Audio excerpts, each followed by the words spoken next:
जय श्री कृष्ण मित्रों, आपका हार्दिक स्वागत है आपके अपने चैनल प्राचीन ऐतिहासिक कहानियों पर। यहाँ हम इतिहास के उन खोए हुए पन्नों को खोलते हैं जहाँ धर्म, पराक्रम, भक्ति और राजसी वैभव की अनसुनी गाथाएं छिपी हैं। आज हम बात करेंगे एक ऐसी शख्सियत की जिन्होंने मिथिला की शान को नई ऊंचाइयों पर पहुँचाया। जी हाँ, दरभंगा राजघराने की अंतिम महारानी कामसुंदरी देवी का निधन हो गया। 94 से 95 वर्ष की आयु में उन्होंने कल्याणी निवास में अंतिम सांस ली। ब्रेन हेमरेज और ब्लड क्लॉटिंग से पीड़ित महारानी के जाने से पूरे मिथिला में शोक की लहर दौड़ गई। आइए उनके जीवन की इस प्रेरणादायक यात्रा को विस्तार से जानें। मित्रों, दरभंगा राजघराने का इतिहास 18वीं शताब्दी से जुड़ा है। ये मैथिल ब्राह्मणों का एक प्रमुख राजवंश था जिसने मिथिला क्षेत्र को सांस्कृतिक और धार्मिक केंद्र बनाया। महाराजा कामेश्वर सिंह, जो स्वतंत्र भारत के पहले राज्यसभा सदस्य थे, इस राजघराने के अंतिम शासक थे। उनकी पत्नी महारानी कामसुंदरी देवी ने न सिर्फ वैवाहिक जीवन में उनका साथ दिया, बल्कि राजघराने की विरासत को संभालने में भी अग्रणी भूमिका निभाई। राधा कृष्ण की परम भक्त महारानी को पटना और दरभंगा में सभी मिथिला की शान कहते थे। उनका जन्म एक कुलीन परिवार में हुआ और विवाह के बाद वे राजसी वैभव की दुनिया में प्रवेश हुई। महारानी का जीवन राजमहलों की चमक दमक से भरा था। दरभंगा के रामबाग पैलेस, कुंवारी निवास और कल्याणी निवास जैसे भव्य महल उनकी कहानी के साक्षी हैं। लेकिन असली वैभव तो उनकी भक्ति और सेवा भाव था। वे राधा कृष्ण मंदिरों की संरक्षक थी और मिथिला की मैथिली संस्कृति को बढ़ावा देती रही। महाराजा कामेश्वर सिंह के निधन के बाद भी उन्होंने संपत्ति और जिम्मेदारियों का बोझ अकेले उठाया। कानूनी संघर्षों में वे कभी पीछे नहीं हटी, चाहे राजकीय संपत्ति को बचाना हो या सामाजिक न्याय की लड़ाई। उनके प्रयासों से दरभंगा राज की जमीनें और धरोहर आज भी सुरक्षित हैं। मित्रों, महारानी सिर्फ राजमाता नहीं, एक समाज सेविका भी थी। उन्होंने शिक्षा, स्वास्थ्य और महिला सशक्तिकरण के क्षेत्र में अनेक कार्य किए। मिथिला के गांवों में स्कूल खोले, विधवाओं की मदद की और गरीबों को भोजन व दवा पहुंचाई। स्वतंत्र भारत में भी वे सक्रिय रही। कानूनी मोर्चे पर उनका संघर्ष लंबा चला। राजघराने की संपत्ति पर दावेदारों से लड़ाई, टैक्स विवाद और उत्तराधिकार के केस। बावजूद इसके उन्होंने कभी हार नहीं मानी। उनकी सादगी ऐसी थी कि अंतिम दिनों में भी वे साधारण वस्त्रों में रहती, लेकिन उनकी आंखों में राजसी तेज हमेशा बना रहा। ब्रेन हेमरेज और ब्लड क्लॉटिंग ने उन्हें लंबे समय तक पीड़ित रखा, लेकिन वे धैर्य के साथ रही।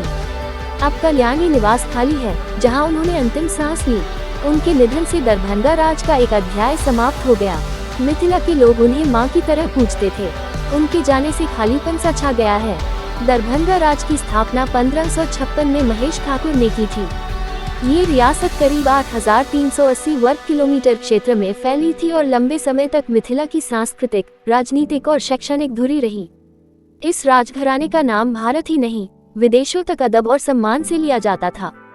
दरभंगा के अंतिम महाराजाधिराज डॉक्टर सर कामेश्वर सिंह न केवल अपार संपत्ति के स्वामी थे, बल्कि वे शिक्षा, कला और दान के बड़े संरक्षक भी थे।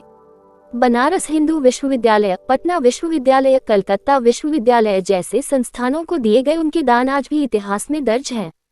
द्वितीय विश्व युद्ध के दौरान उन्होंने देश के लिए 14,000 तोला सोना दान किया था, जिसे लेने स्वयं तत्कालीन वित्त मंत्री दरभंगा आए थे। इतने वैभव के बावजूद दरभंगा राज की सबसे बड़ी विडंबना ये रही कि महाराज कामेश्वर सिंह की 3 शादियां हुई, लेकिन किसी से भी संतान नहीं हुई। उनकी पहली पत्नी थी महारानी राजलक्ष्मी, दूसरी महारानी कामेश्वरी प्रिया और तीसरी व अंतिम पत्नी महारानी कामसुंदरी देवी। मंझली पत्नी कामेश्वरी प्रिया से महाराज का विशेष स्नेह था। दोनों के बीच सिर्फ पति पत्नी का नहीं, बल्कि सहयोगी और समान सोच रखने वाले साथियों का रिश्ता था। कहा जाता है कि कामेश्वरी प्रिया ने समाज सेवा के लिए अपनी बेशकीमती रॉयल्स रॉयस कार तक दान कर दी थी। लेकिन 1939 में उनकी असामयिक और रहस्यमयी मृत्यु ने दरभंगा राज की उत्तराधिकार की संभावनाओं को हमेशा के लिए खत्म कर दिया। दोस्तों, अधूरी रह गई प्रेम और उत्तराधिकार की कहानी। मिथिला समाज में ये धारणा रही है कि महारानी कामेश्वरी प्रिया संभवतः गर्भवती थी। उनकी अचानक मृत्यु ने महाराज को भीतर तक तोड़ दिया। इसके बाद उनके और बड़ी महारानी राजलक्ष्मी के बीच दूरी बढ़ती चली गई। कहा जाता है कि मंझली पत्नी की मृत्यु के बाद महाराज जीवन के अंतिम समय तक भावनात्मक रूप से अकेले रहे। यही अकेलापन उन्हें दान, सेवा और सामाजिक कार्यों की ओर और अधिक ले गया। महारानी कामसुंदरी देवी, शाही वैभव से आधुनिक संघर्ष तक।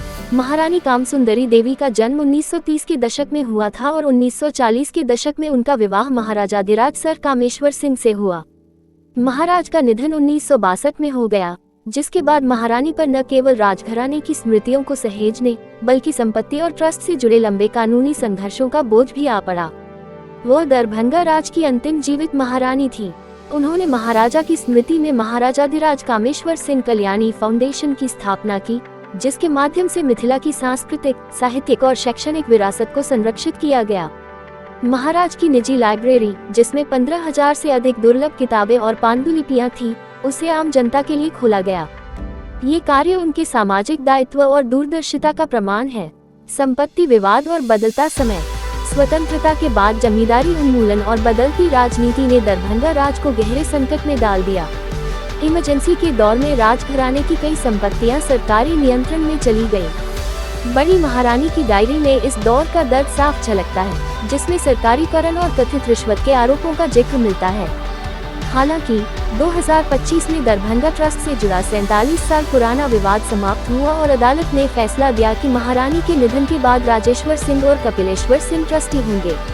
पिछले कुछ महीनों से महारानी की तबीयत लगातार खराब चल रही थी।